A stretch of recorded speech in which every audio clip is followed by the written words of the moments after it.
Morning. Now, I know it's been a few days, so I have a ton of updates, so I'll try and get through these really, really quick.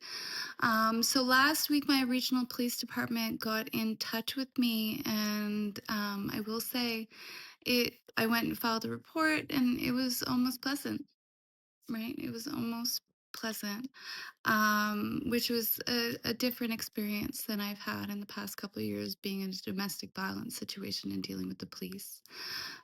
So to the local police station, and I'm tagging them, thank you for that. And if anybody else around the table had a hand in nudging that forward, thank you as well. I'll get you back, I promise.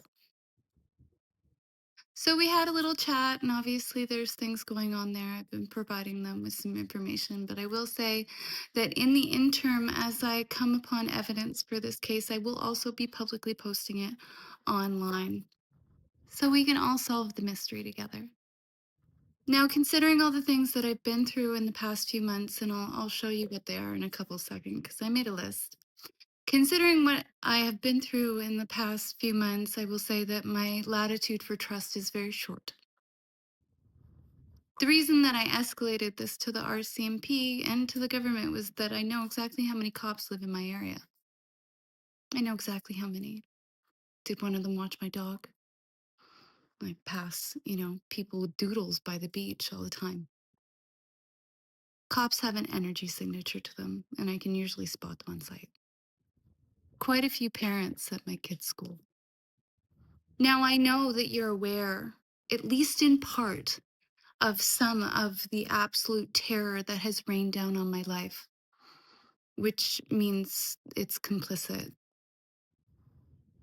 which is awkward for me. And I will remind you, you're adults. You're setting an example for the next generation.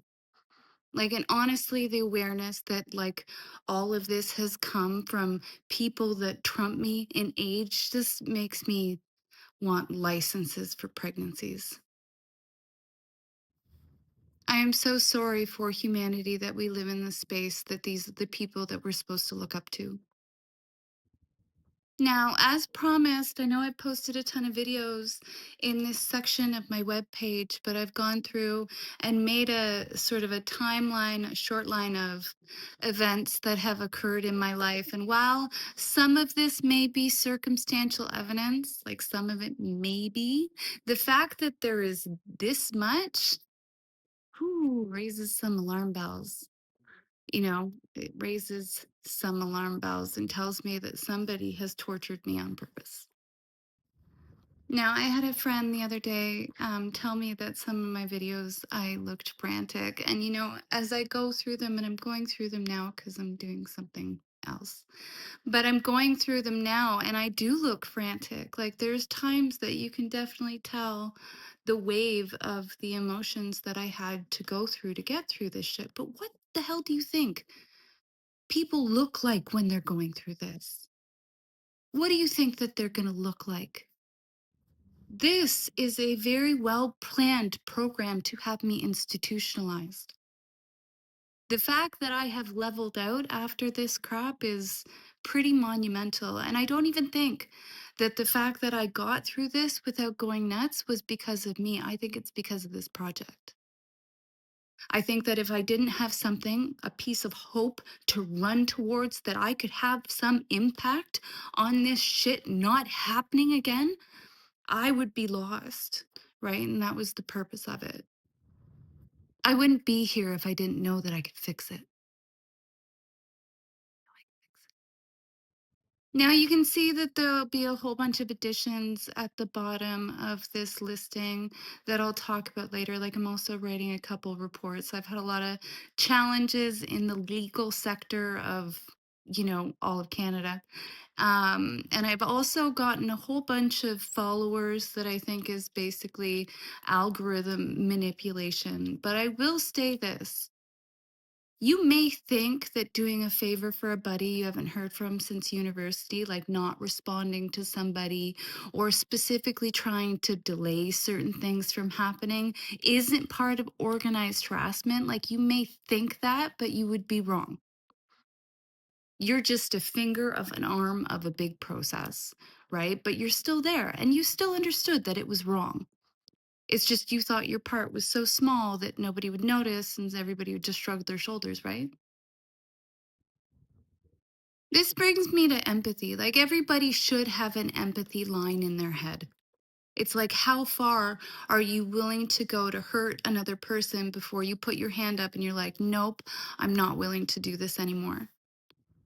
The point where you're willing to back up and back away from the crowd and not follow the, awful people off of a bridge and do the right thing. That's your empathy line. Now, I want you to imagine that you're in like a movie, like it's a movie scene, and it's a huge pack of boys teaming up and bullying like one or two, and it starts to get physical. You'll have that group of boys, but there will be some that at some point start to back away and go, nope, no, I'm not doing this anymore. I won't hurt this person anymore. The first person that raises their hand is usually the person with the most divine feminine energy, the most morality. Their empathy hits quickly. The divine feminine energy is willing to stand apart from the pack for her morality. And again, it can be in the male or female body. And that doesn't mean you're not masculine or manly. It's bullshit. They will be the first to separate from the pack, which is why they usually stand alone. And if you're masculine in this environment, trying to find like an actual feminine woman to couple with, look for the one that doesn't have many friends. Conversely, the one that's in their divine masculine energy is usually the bully that just won't stop. Like, especially if they're polarized and they don't have any access to their empathy, they will just keep going. They're the one in the movie that keeps beating the kid while everybody's like sitting in the back room going, oh, right. So, where's your line? To all the people that participated in this madness on behalf of somebody that was already hurting me, where's your line? Like, you may have not picked up the phone or, you know what I mean, come up with requirements that are BS or, you know what I mean, watched me or take pictures of me. Where's your line? Like, how far are you going to hurt somebody before you start to pipe up? Like, would you hurt my kid? Right? How many of you would hear that call from that douche canoe that's like, would you put a gun to my head and pull the trigger? Like, these are big questions, but I think it's important that we ask these right now. How many lemmings are willing to lemming themselves off of a bridge to follow a malicious force? How many? And again, I'll reiterate, like, most people have been manipulated to think that there's two sides to every story, but there's not in mine. I never retaliated. I never retaliated. You can read every single word that I sent to my ex. I haven't retaliated now, and neither will I. Like, if you see me walking, if you think that I'm going to pump some of your malice back at you, there's no chance in hell. We're going to win this the right way. It may take longer, but I have a feeling it's going to be worth it.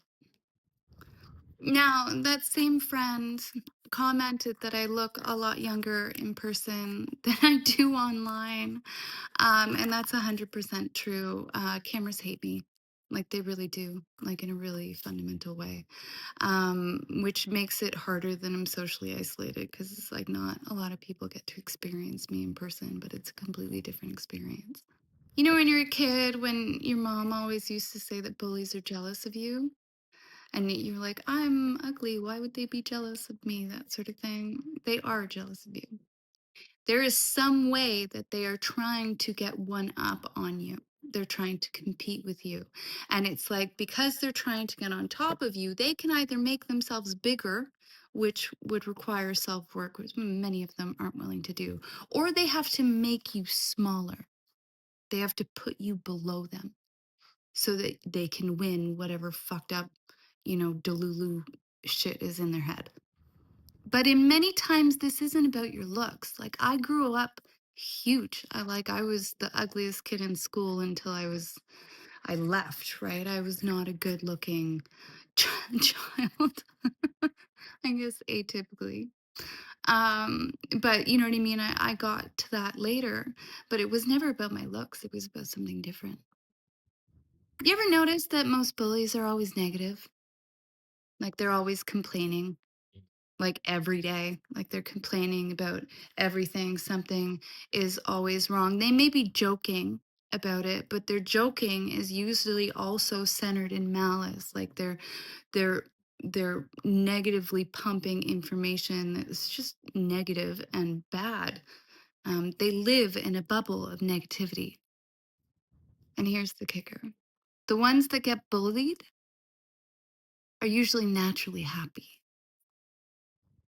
They don't have to work or mask in their life to sit in a bucket of joy. Like, usually, these people are little joy bombs, right? It doesn't even matter what you look like. If you have that skill, you're more powerful than you think. They're jealous of your happiness. Now, you realize the power of holding joy and or producing joy. If you hone it, you can start to hold it. Then you start to glow like a little light bulb. So next steps, I got a lot more juice on my data journey. It seems that somebody has been accessing my bank account. Somebody's been accessing my bank account, so I'm going to be doing a bit of another IP data analysis on the stuff I get from that. So you'll be seeing that come down the pipe shortly. Now I'm doing all this while being in like technical terror. So it's like it's the harshest working conditions. I have computers that are like attached to cellular signals, and I have like three old iPads that are trying to facilitate me taking all of this stuff off my phone. So everything's taking me a bit longer. So sorry if there's delays. I would be working faster. But there's definitely roadblocks being put in my place on purpose. But don't worry, I've been through some hell before. So we're just going to work through it.